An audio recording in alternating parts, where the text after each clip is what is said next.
Welcome back to State of Belief Radio, everyone. I'm Welton Gaddy. Dr. Hal Taussig is visiting professor of New Testament at Union Theological Seminary in New York City. He's a specialist in ancient Christian texts and a prolific author on the origins of early religious writing. With the publication of a new book, the audaciously titled A New Testament, a Bible for the 21st Century, combining traditional and newly discovered texts, Dr. Taussig presents a meticulously researched challenge to the black and white thinking regarding Holy Scripture that, frankly, some will find offensive and many of us will find profoundly insightful and helpful. When I first saw this book, I could not wait to have him here on the show, and I'm so pleased to welcome Hal Taussig to State of Belief Radio. Welcome, Hal. Thank you very much, Weldon. What made you do this? I mean, I know you're a scholar. I know you've looked at early writings. What was the generative push behind deciding that the world's ready for a New Testament? That's a great question, Weldon. Thank you so much. And because that's the central thing that I like to talk about most. Really, for the past 20 years, I have been in the position of professor at Union in New Testament and as a local pastor and as someone who speaks around the country to large academic and church audiences. I've been having a recurring experience, and that is when I tell people about some of the recently discovered documents from earliest Christianity that are not in the traditional New Testament, and when I present them alongside of the traditional New Testament works, I almost every time from all kinds of people have the same response. And that response is really two or threefold. First of all, they want to say, how come I don't know about these texts, as they hear about them and are moved by them? Secondly, they want to say, it feels like I've rediscovered my long-lost sister or brother when I hear these texts. And thirdly, they want to say, they keep saying, why isn't this in my New Testament? And I think it only takes a modicum of intelligence, which I managed finally to have, Welton, so that after about 10 years of hearing people across the country, both lay people and church people outside the church, giving these same responses, that I said, it seems like it's important for the larger American public to have a New Testament which includes some of these new discovered documents as well as the traditional texts. Yeah. So that's why I wrote it. I wrote it because I felt like every time I turned around, people were asking me to write it. Sure. Hal, I'm curious because I can see the fulfillment of what you just described as your intention for writing it. I have to acknowledge, and there are probably a lot more of these people around the studio from which I speak than there are around Union Seminary, which I love. But there are going to be some people who say, are you saying that the New Testament that you have published has the same kind of authority and sense of sanctity that we've always described when speaking of the New Testament that we have in our Bibles just after the Old Testament? I would say a similar authority, but not quite the same. And if I can say a little bit more about that. Yeah, please. First of all, it's important to note that I've called this a New Testament, not the New Testament. That is, in the book itself, alongside of all of these texts that we've put together, both traditional and new, I say, I hope that in the next 50 years, some other people also put together other New Testaments, because it, as I know how the traditional New Testament came into being, it took 500 years for the church to understand what content should be in the traditional New Testament. So it seems presumptuous of me to say that in 2 or 3 years, with the range of national spiritual authorities that I had voting on these texts, it still seems presumptuous to say that 2 years of would settle everything. As I want to place myself with some humility in the larger context of the church and how it makes decisions, many of us don't know that it took 500 years for churches to be clear on this, on the first take. And so I want to say, yes, please look to this New Testament for similar authority, for similar spiritual growth. But I think it's not, I'm not ready to say that, for instance, the Council of National Spiritual Leaders that put this together, I'm not ready to say that we made all of the right choices. Mm-hmm. You know, Hal, one of my pet peeves is that sometimes well-trained religious leaders don't always tell their people the truth about what they're doing and the documents that we handle. And it's not that they lie, they just don't tell them the whole truth. And as you said, I think there are some people who don't realize that the New Testament came into a being over 5 centuries. 5 centuries. And I think many people see that, the New Testament, as a gift that was akin to Moses going up on Mount Sinai and having a cloud surround him and get the documents and came back down. Tell us in a brief 101 that doesn't go too long, how did the New Testament come into being? Yes, that is such a complex and honestly a sloppy process that is hard to summarize. But I want to say that basically no one was asking even the question of what should be the authoritative teachings for at least 100 years. So it took 100 years for anyone to even say, I wonder if there are some of the hundreds of writings about Jesus in the first 100 years.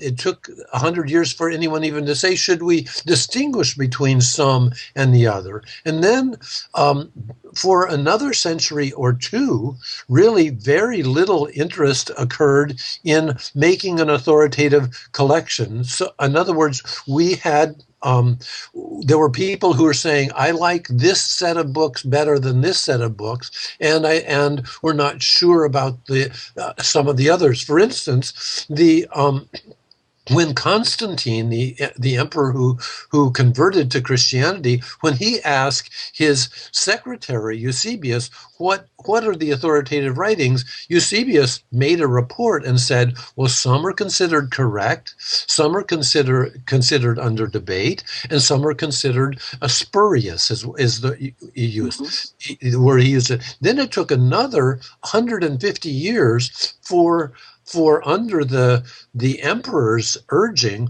for people to try to come up with what was authoritative, and then probably at least another 100 years for people to begin to say, yes, I think we've got this right. No church council no worldwide church council, as they called it then, ever asked the question for the first 500 years. A couple of regional ones did. So who made the final decision about who got in the New Testament and who didn't? Oh, we really don't know. The first church council that made a decision about what the content of the New Testament, the traditional New Testament was the Council of Trent in the 16th century. We do. So that's way further along. It is true that the person who translated many of the important documents of early Christianity into Latin, Jerome, in the 5th century, made a choice of which documents he was going to choose to translate into Latin, which of course in that case was the public's or the main people's language. So Jerome made some decisions, and he was in contact with the popes, but there was no formal decision. Yeah. Well, and is it not true that to this very moment, different religious denominations within Christianity have differing positions on what constitutes the New Testament? Well, yes. The Syriac tradition, the Ethiopian tradition are different than what we would call the Western tradition. So the Church Universal, as we might call it around the world, has actually never agreed on what is in the New Testament officially. So we have ongoing differences. Dr. Taussig, I think one of the most exciting things about the New Testament that you have helped to provide is the inclusion of female voices within the Christian tradition. Would you talk a little bit about the significance of those voices from a historic perspective? Yes, and this is truly one of the responses to both the council that selected these texts and the growing readership. Is the Gospel of Mary Magdalene, for instance, was only discovered in the late 19th century and only came into translation in the middle of the 20th century, and isn't known, but it is the first gospel, or the only gospel we have, where the main character is a woman, and this is quite sure Mary, in the voice of Mary Magdalene. Similarly, a text that actually we've had around for a long time, that's been very popular throughout the church's history, the Acts of Paul and Thecla, has the main character as a young teenage woman who decides to follow Paul and gets punished radically for it, but insists so much. And even though Paul is kind of lukewarm to her coming, he doesn't reject her. And finally, she baptizes herself and takes on the message of Paul and spends her life teaching the messages of Paul. For us to be able to have that kind of story in our New Testament means so much to the possibility of mutuality of learning between men and women. Hal, what kind of estimated authorship date do you put on Mary Magdalene's gospel? My work has been pretty extensive on Mary Magdalene, but I follow probably the leading scholar on the Gospel of Mary Magdalene, and that's 125, and that would be about the same date I give to the Gospel of Luke. So, and the Gospel of Luke itself is also very interested in the role of women in its stories, much more interested than probably the Gospel of Mark or Matthew strategically. So I think the Gospel of Mary and the Gospel of Luke were probably written around the same time in the early 2nd century. Yeah. And my interest in that is I don't want, you mentioned that it was discovered in the 19th century. I don't want people to think that this is some new gospel that someone wrote in the meantime. These are contemporaneous with the gospels that are in the New Testament now. Right, and we, as a council that put together a New Testament, we decided that we wanted to observe the same limit of time composition as is in the traditional New Testament. That is, we think, for instance, many scholars think that 2 Peter was composed as late as 175, and so we didn't take anything later than 175. what's new here? What helps us better understand the existing books of the New Testament, and what broadening of vision is there in what you've discovered about the nature and ministry of Jesus? Thank you. First of all, I want to say clearly that when I ask these bishops and heads of denominations and internationally known scholars, when I ask them to be a part of this council, I did not give them any criterion or any criteria to judge. I said, please use your best wisdom for this, and please use what you know to decide on. I don't insist on a common criterion. And on the other hand, what I want to say is that what emerged were very drastically new things that happened in these new documents. So, for instance, we talked about the increased presence of women's authority and voice. But in addition, the council chose 3 sets of prayers. Now, the traditional New Testament doesn't actually have very many prayers, but we have a boatload of prayers that were composed in the spirit of Jesus in the first 100 years or so, like the Odes of Solomon, which are at least 41 really important psalms that are basically psalms written in the voice of Christ or with the consciousness of the ministry of Jesus. We have also a prayer of thanksgiving, which is a prayer of the gathered Christians at meals. I think that's an additional aspect that is in this collection, that we now know much more about the spiritual life of the early followers of Jesus. Is there any thing in these new materials for most people that has some very large impact on theological doctrine? Well, there is, I think, as is really nascent also as well in the existing New Testament, we do have a broadening of the view of Jesus. So, for instance, we look at the Gospel of Thomas. The Gospel of Thomas is a relatively newly discovered way of thinking about Jesus, in which the Gospel of Thomas is only contains only the teachings of Jesus. Nothing happens in the Gospel of Thomas. About half of those teachings in the Gospel of Thomas are ones that are in Matthew, Mark, and Luke. The others are completely new. And so this expands the vision of how one's spiritual life can be enriched by Jesus as teacher, and it gives new content and new references that we didn't have before. Similarly, I would say the gospel of truth has a real wonderful new set of images of Jesus on the cross and what the death of Jesus means. So there are subject matters that are deepened and thought of differently, often in complementary ways, often in somewhat new ways that we don't have in the existing Gospels.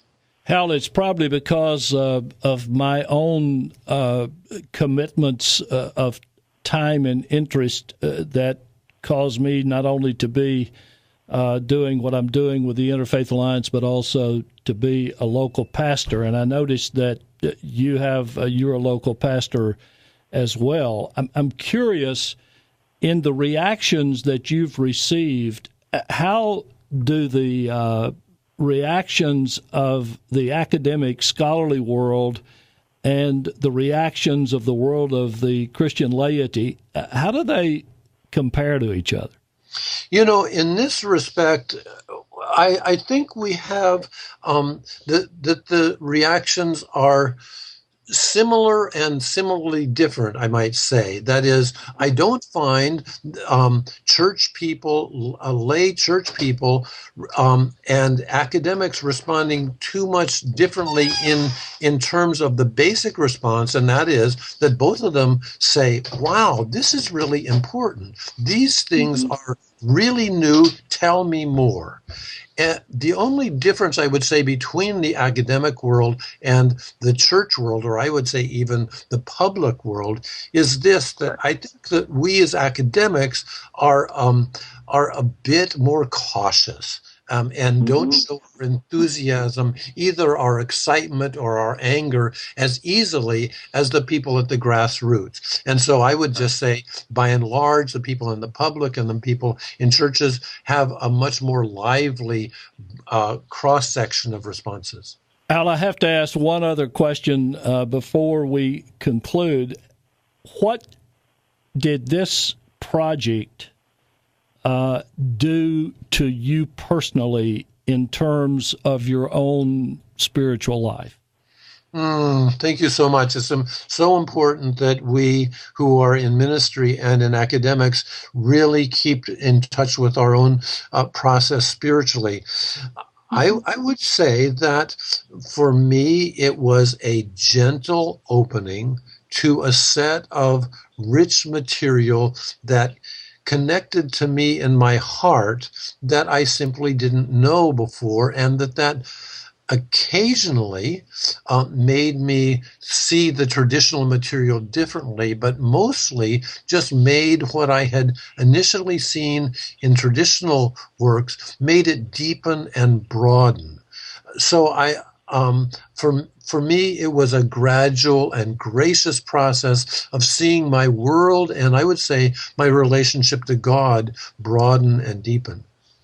Dr. Hal Taussig is visiting professor of New Testament at Union Theological Seminary in New York City.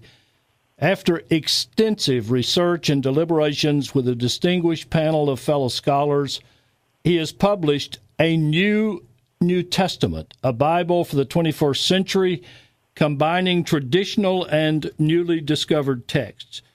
Dr. Taussig, I think this is a really exciting piece of work. I can't imagine why anyone interested in better understanding the biblical world and the context in which faith was born and shaped would not appreciate greatly what you've done. And so I congratulate you on completing what had to be a massive research and curating project.